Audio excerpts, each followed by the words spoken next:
Hi friends, இன்றைக்கி பிரியாணி மாதிரி தக்காளி சாதம் எப்படி செய்யலாம் அப்படின்னு பார்க்கலாம். அதுக்கு நான் ஒரு 1.25 டம்ளர் பாஸ்மதி ரைஸ் இந்த கப்பில் எடுத்திருக்கேன். ஸோ இப்போ இதை ஒரு ½ அன் ஹவர் கழுவி ஊற வச்சுக்கலாம். தக்காளி சாதம் செய்கிறதுக்கு ஒரு பெரிய வெங்காயம் எடுத்து நான் இப்படி கட் பண்ணி வச்சுருக்கேன்.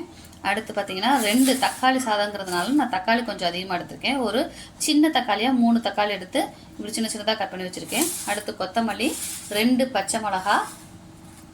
அடுத்து தாளிக்கிறதுக்கு பார்த்தீங்கன்னா ஒரு பட்டை, ஒரு பீஸ் பட்டை, 2 கிராம்பு, சோம்பு, ஒரு பிரிஞ்சி இலை எடுத்திருக்கேன். ஸோ இப்போ இதை எப்படி தாளிக்கிறதுன்னு பார்க்கலாம். நான் என்ன பண்ணுவேன்னா கொஞ்சம் எண்ணெய் ஊற்றிட்டு ஒரு ஸ்பூன் நெய்யும் சேர்த்திக்கிறேன். எண்ணெய் இந்த அளவுக்கு ஒரு ஸ்பூன் நெய் சேர்த்திருக்கேன். பட்டை, கிராம்பு, சோம்பு போட்டுக்கலாம். இப்போ சோம்பு பொரியுது, நம்ம நறுக்கி வச்சுருக்க வெங்காயத்தை சேர்த்துக்கலாம். கண்ணாடி பதம் வந்தால் போதும். இது பிரியாணி கிடையாது, தக்காளி சாதம் தான். அதனால் ரொம்ப ப்ரௌனிஷாக வர தேவை கிடையாது. என்ன பண்ணிக்கலாம்னா தக்காளியை சேர்த்துக்கலாம்.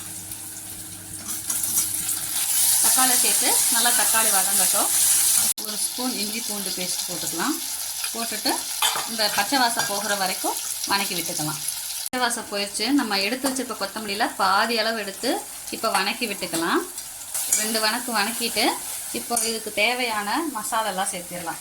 கரம் மசாலா ஒரு அரை ஸ்பூன் சேர்த்துக்கலாம். தக்காளி சாதங்கிறதுனால பிரியாணி மசாலா நிறையா சேர்த்தாம இந்த வாசத்துக்காக கொஞ்சோண்டு 1/4 ஸ்பூன் சேர்த்திருக்கேன். அடுத்து மிளகாப்பொடி நான் காஷ்மீரி சில்லி பவுடர் வந்து ஒரு அரை ஸ்பூன் எடுத்து சேர்த்திருக்கேன். ஓரளவுக்கு பச்சை வாசம் போகிற அளவுக்கு நம்ம வணக்கி விட்டுக்கலாம். இப்போ நான் 1.25 டம்ளர் அரிசி எடுத்திருக்கேன். பாஸ்மதி ரைஸுங்கிறதுனால நான் என்ன எடுத்துக்கிறேன்னா ஒரு 1.25 டம்ளருக்கு 2 டம்ளர் தண்ணி ஊற்றிக்கலாம். ஸோ 1 டம்ளர் ஊற்றிட்டேன். ஒரு அரை டம்ளர் தண்ணி கம்மியாகவே ஊற்றிக்கலாம். அப்போ தான் நமக்கு கொஞ்சம் பொலன்னு கிடைக்கும், இல்லைன்னா குழஞ்சொரு சாதம். ஸோ அதனால் 2 டம்ளர் தண்ணி ஊற்றிக்கலாம். ஸோ இப்போ இந்த சாதத்துக்கு தேவையான உப்பு போட்டுக்கலாம். உப்பு போட்டுட்டு அந்த தண்ணியை டேஸ்ட் பண்ணி பார்த்துக்கோங்க. ஒரு உப்பு வந்து அந்த தண்ணியில் அதிகமாக இருக்கணும். அப்படின்னா தான் அரிசி போடுறப்ப அந்த உப்பு வந்து கரெக்டாக இருக்கும் சாதத்துக்கு. இப்போ இது கொதிச்சதும் அரிசியை போட்டுக்கலாம். கேஸ்கெட் போடாமல் சும்மா மூடி வச்சுருந்தேன். பார்த்தீங்கன்னா நல்லா கொதிச்சு வந்துருச்சு. இப்போ அரிசியை சேர்த்துக்கலாம். அரிசியை சேர்த்துட்டு நல்லா கிளறி விட்டுட்டு கொஞ்சம் பாதி எடுத்து வச்சுருந்தோம் இல்லையா கொத்தமல்லி, அதை இப்போ மேலே தூவி விட்டு கேஸ்கெட் போட்டு மூடி ஒரு விசில் விட்டுக்கலாம். அப்படி இல்லைன்னா தம் போட்டு ஒரு 10 மினிட்ஸ் வச்சிடலாம். விசில் அடங்கிருச்சு. இப்போ ஓப்பன் பண்ணி பார்க்கலாம்.